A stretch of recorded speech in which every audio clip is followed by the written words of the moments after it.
Good morning, 5th grade. We're going to continue reading in our novel, Homer P. Fig. We're at chapters 31 and 32 today. But before we get started, we have a fill-in-the-blank summary for chapter 30. So let's get ready to read.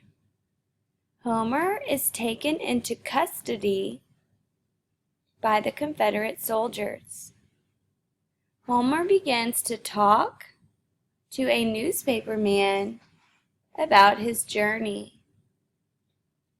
He exaggerates a lot of details in hopes that the soldiers listening will think he's on the side of the Confederacy and let him go.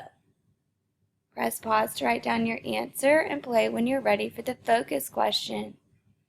It says, what message does the author want to send about war? What is the theme of the text? And by the end of today's lesson, we want to be able to answer this question, and we want to know we're thinking about how that setting has affected Homer. Our vocabulary words are grieve, and that's when you're in distress, mostly because you've lost something or someone. So this person is grieving. The next one is gruesome, something that's causing repulsion or horror. So this is a pretty gruesome picture. And then number 3, cleave. That means to split or sever something along a natural line.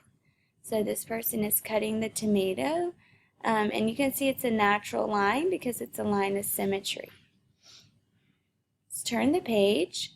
As we're reading chapter 31, we're going to use our CSPS strategy to make sure we're understanding the text. So I'm at the beginning of page 31. Let's get ready. Of chapter 31, page 172. They come by the cartload, moaning soldiers stacked in flatbed wagons or carts drawn by horse or by hand. Mostly the wounded scream only when the cart hits a bump. Some have already stopped screaming and are put aside as the carts are unloaded, their faces covered with a scrap of cloth. The rest are carried into the barn on litters, awaiting treatment. Dozens and dozens of men, some of them crying out for their mothers, wives, or their sweethearts. The dozens soon become 100. Stacked inside the barn and out under the shade of the eaves. The Battle of Gettysburg has begun, the newspaperman confides. They say that for part of the day the Union cavalry held its own, but are now being driven back through the town. According to our guard, thousands of Union troops have surrendered or been taken prisoner. The rebels expect that Lincoln's army will be defeated in a day or two, just as they were at Chancellorsville, and then General Robert E. Lee and his troops will invade Washington from the north and declare victory. So we'll stop right there because we have information about our character and our setting. All right, and for the character, I underlined this part about how the Battle of Gettysburg has begun. And so in 1A, we would write, Homer is being held in a barn seized by the Confederate Army near Gettysburg, Pennsylvania, where a battle is taking place. Press pause to write down your answer and play when you're ready for the quote. And we would write down this quote on page 172, the Battle of Gettysburg has begun. The newspaperman confides. Press pause to write down your answer and play when you're ready for the setting. And for the setting, we know that he's near a barn where wounded soldiers are being taken to be treated. So in box 2A, we would write, Homer is near a building where the medics are bringing in dead and wounded soldiers from battle. Press pause to write down your answer and play when you're ready for the quote. And we have this quote in the middle of page 172. The rest are carried into the barn on litters, awaiting treatment. Press pause to write down your answer and play when you're ready to keep reading. As we read, we're going to listen out for the problem. There are two problems in our text, so we're going to listen out for the first problem.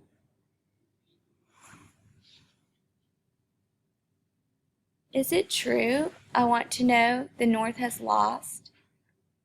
Truth? The newspaper man says, shaking his head. The truth is hard to come by when the bullets are flying. The battle won't be truly won until the dead are counted. The rebels may be winning at Gettysburg, but their triumph is not without cost. Most of the wounded have been gravely injured, and the rebel surgeons are as busy as carpenters, prying out bullets and sawing off limbs. The only thing worse than a man screaming in pain is the sound of the saws cutting through bone. Ooh, that's gross. All right, our first problem is that soldiers are dying on both sides in this battle. So in problem number 1, we would write, many soldiers on both sides are dying during the Battle of Gettysburg. And this scares Homer, so we'll want to add that, which scares Homer. Press pause to write down your answer and play when you're ready to keep reading. We're in the middle of page 173. A good surgeon is like a good butcher. He knows his cut of meat. He will roll up his sleeves, administer a little ether, if he's got it, and have a leg off and stump cauterized in a few minutes, the newspaper man explains. Longer than that, and the man will die of pain, or loss of blood, or both. As it is, less than half of these men will survive the day. Of those that do, another half will die of infection. Then I don't hear no more of what he's got to say, because I'm covering my ears to muffle the screaming and the terrible wet noise of the saw. I curl up facing the wall so as not to watch the horrible business of tending to the wounded. Inside my head, I'm praying Homer has not seen the elephant, turned the page, or been injured, or worse. Best thing might be if he surrendered or was taken prisoner. But that's foolishness. A boy brave enough to stand up to Squintin Leach would never surrender to no rebel. Knowing Harold, he's probably been promoted to the battlefield. Heck, if I don't find him soon, he'll likely be the youngest general in history. Alright, so our second problem is that Homer is worried that Harold is going to be wounded or killed in battle. And those soldiers that he hears screaming remind him of that. In box 2B, we would write, Homer is worried that Harold might be fighting, or worse, in the Battle of Gettysburg. Press pause to write down your answer and play when you're ready to keep reading.